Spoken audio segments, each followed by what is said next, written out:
de Nantes est champion de France. Après cette année, passée à Nantes, Olimbé rejoint Marseille, le plus grand club français. Un défi de taille, on est en décembre 2002. Juste avant, le second sacre continental consécutif de Salomon et de l'incroyable génération des Lions indomptables. Une génération avec laquelle il trônera sur l'Afrique pendant cette période. Le numéro 20 légendaire termine d'ailleurs comme meilleur buteur de la CAN 2002, avec 3 réalisations, dont 2 en demi-finale face au Mali.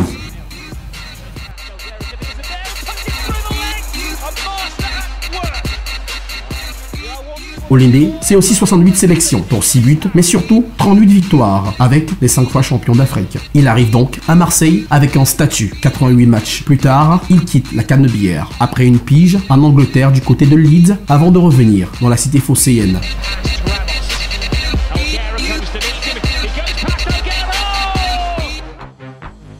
Son parcours d'après, c'est l'Arabie Saoudite, la Turquie, le club de Wigan. Mais s'il y a quelque chose à apprendre de Salomon, c'est son humilité, sa grandeur d'âme, mais aussi sa confiance en son potentiel. Chers stagiaires, levons-nous pour accueillir le roi Salomon.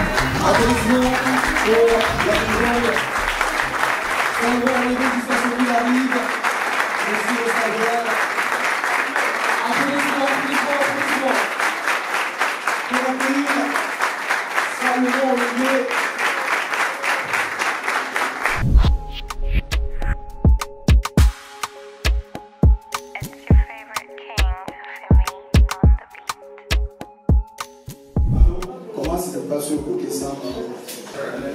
Voilà le terrain, nos buts sont là. Je suis latéral droit, disons, mon gauche. Donc on attaque là. Quand tu es latéral, qu'est-ce que tu vois du terrain? Si tu es placé comme ça, tu vois cet angle-là, ça fait 90. Si tu te mets comme ça, tu vois 180.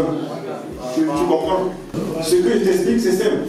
Je pense que la plupart des coachs ont expliqué ça. Il faut ouvrir un angle tout le temps pour que ton partenaire puisse te faire la passe. We are currently talking about your experience in that living to Marseille. It was actually difficult. So actually what we would like to know now is you living from the French League One to the English Premier League, how it was, how the experience was, how you did to adapt and how you did to impose. And lastly, I would like to ask how the case of racism was, how you, if you faced racism and how you did to, behave towards it. La première division anglaise est totalement différente du championnat de France. C'est l'impression que j'ai eue quand je suis arrivé là-bas. Pourquoi? Parce que les Anglais, ils considéraient le sport, le foot, à ce moment-là, comme un métier, je vais dire, très honorable, très respectable. Donc les joueurs anglais ont tout le temps été mis au-dessus des travailleurs. Donc en arrivant là-bas, je découvre que tout est fait pour que le footballeur soit le plus performant possible, que ce soit au niveau des installations, que ce soit au niveau des salaires, parce qu'il faut en parler, que ce soit au niveau des supporters. Vous avez vu que les stades sont toujours remplis. Et il y a beaucoup plus de matchs. Maintenant, pour un joueur africain qui arrive en Angleterre et étant passé par la France, c'est le style de jeu qui change. Mais le style de jeu, c'est un peu complexe de dire le style de jeu. C'est l'intensité. Si vous regardez les matchs anglais, vous voyez qu'il y a beaucoup plus d'intensité. On fait beaucoup plus de navets et la qualité des joueurs est supérieure à beaucoup d'autres championnats.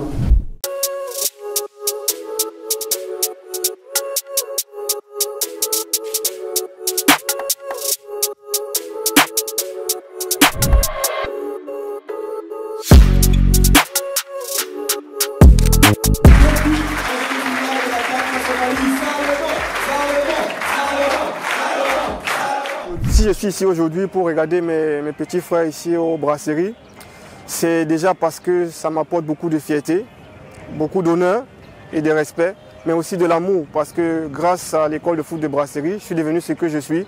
J'ai eu mon parcours en tant que professionnel et aujourd'hui, revenir aux sources, c'est une manière aussi de montrer qu'on est reconnaissant envers ce qui a été fait pour nous et d'encourager aussi ceux qui sont là, ceux qui travaillent, les joueurs, les encadreurs, le staff, à aller toujours de l'avant. L'importance pour nous de faire venir nos valeureux anciens stagiaires rencontrer les jeunes stagiaires qui sont en formation, c'est d'abord parce que comme c'est des jeunes que nous formons au football et aux études, mais surtout pour en faire des personnes responsables demain, donc ceux qui ont une carrière comme ceux que nous avons fait venir, Omelende, Rigobert Song, Jémin Djitap et lui, Salomon Olombe aujourd'hui, c'est justement parce que c'est des personnes qui ont eu un vécu professionnel et qui ont un vécu dans la vie. Ils viennent donc partager cette expérience-là avec leurs jeunes frères. Il nous a parlé de son circuit professionnel et de son circuit aussi à l'équipe nationale qu'il est passé. Il nous a parlé de plein de choses, comment est le monde professionnel et comment il faut faire pour s'adapter. On a appris d'abord que la première chose à retenir dans le monde du football, c'est le travail. Pour faire une bonne carrière, comme Salomon Olombe l'a si bien fait, il faut être d'abord humble, premièrement. L'humilité précède de la gloire et aussi écouter beaucoup les consignes des coachs. C'est ce qui va nous amener au haut niveau. Pendant mon entretien avec les enfants, je pense que j'ai insisté sur le fait qu'ils sont des heureux bénéficiaires de toutes ces structures, mais avant tout qu'ils ont du talent et que le talent ne suffit pas pour jouer au football, il faut pouvoir travailler et renforcer leurs capacités. Et pour le faire, ils ont besoin de s'appuyer sur leur encadrement, de s'appuyer sur leur famille et de continuer aussi à vivre leur passion qu'est le football.